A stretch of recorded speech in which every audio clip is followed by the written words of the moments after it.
1.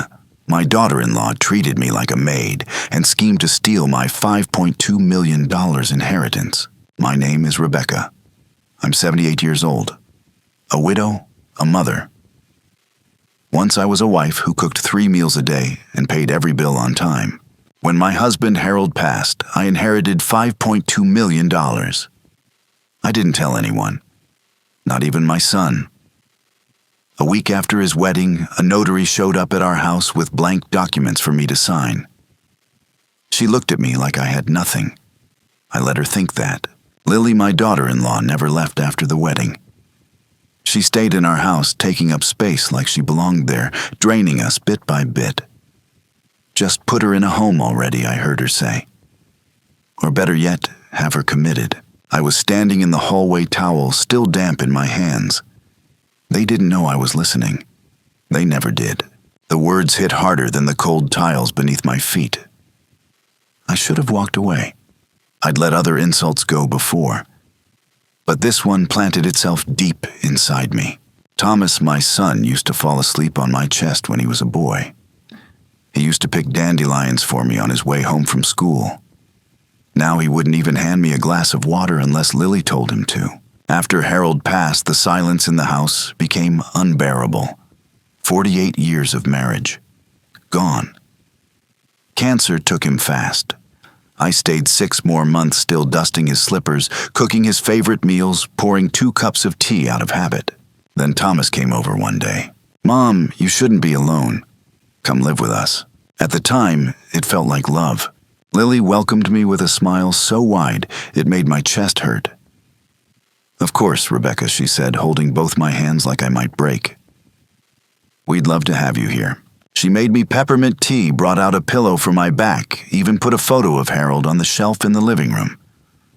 That night, I cried. I thought I was lucky, but kindness that's rehearsed never lasts. It started with small things. She moved my tea canisters from the bottom shelf to the top. "We're just organizing," she said. She asked me to vacuum in the afternoons. I did. I folded their laundry too. Lily said the cleaning service was too expensive. I cooked dinner every night. Sometimes Thomas said thank you. Sometimes he didn't. Then one morning I tried to open the fridge and it beeped. It was locked. Lily laughed. "Silly thing. It's for food tracking diet stuff." She said it casually, but I saw her glance at Thomas. He didn't look up from his phone. I started hiding crackers in my bedroom. Some days, the tea tasted strange. One afternoon, I woke up on the couch, my mouth dry, head spinning. No memory of how I got there. "You must have dozed off," Lily said. "You're getting older. It happens." Her voice was soft. Too soft. Her eyes weren't. I started making my own tea after that. The house began to shift around me. My favorite armchair, gone. "We sold it," Lily said. "Didn't fit the style." Harold's photo vanished. My family cookbook lost during spring cleaning. No one asked me what I wanted to keep. They barely said my name at dinner anymore. I became background noise, only noticed when I was in the way. I stayed quiet. Told myself it was grief. Adjustment. But that morning when I heard Lily say, "She's draining us like a tick," something cracked open inside me. She said it with boredom, with irritation. Like I was some mess on the floor that hadn't been cleaned up yet. I peeked around the corner.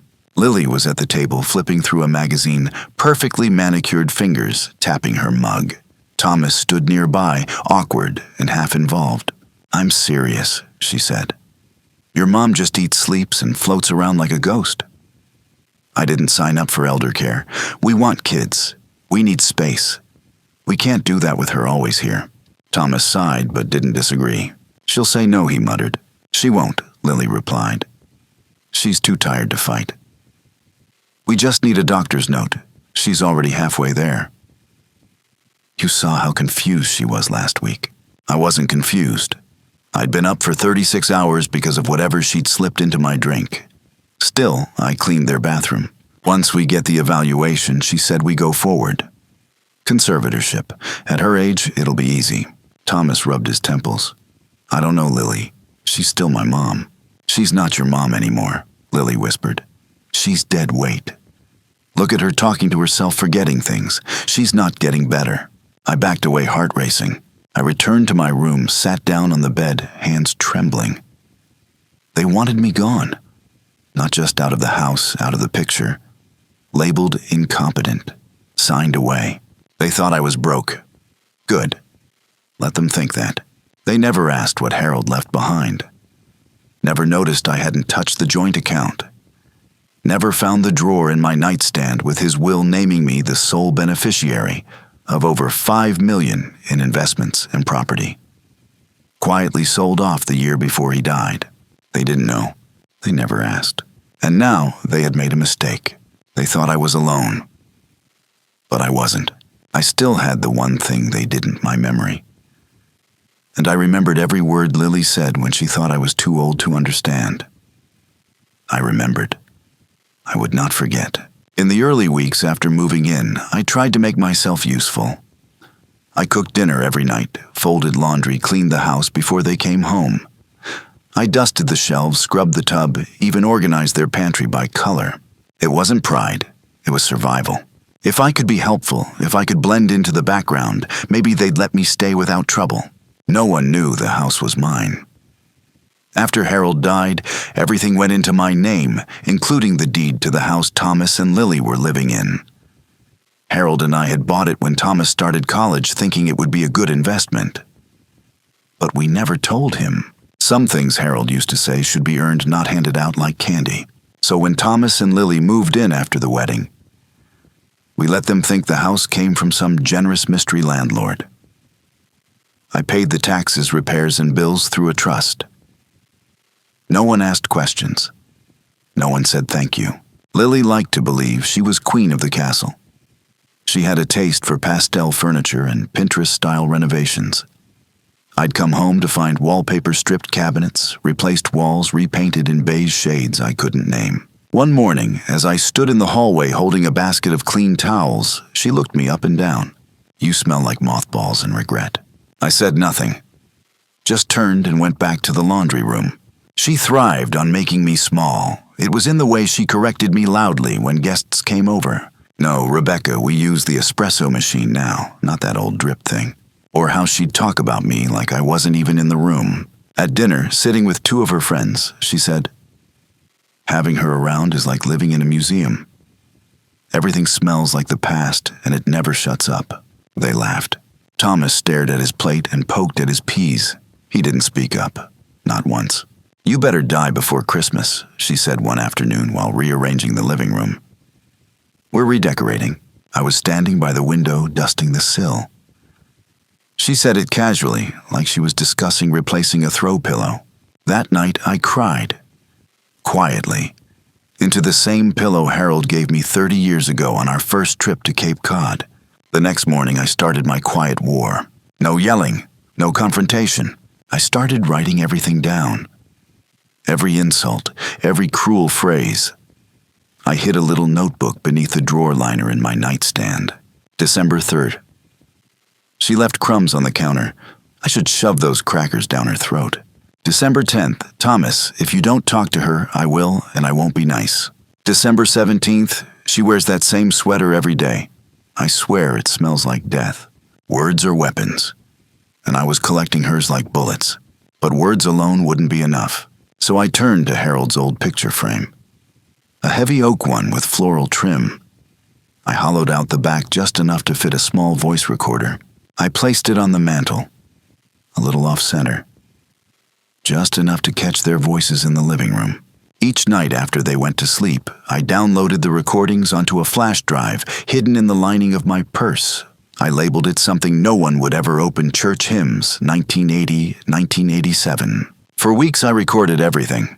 Lily telling Thomas I was faking memory loss. Saying I was exaggerating my age. Laughing when I asked for help with groceries. Snickering when I mispronounced the name of her hair product. Calling me a parasite. She thought no one was listening, but I always was, and I was learning something.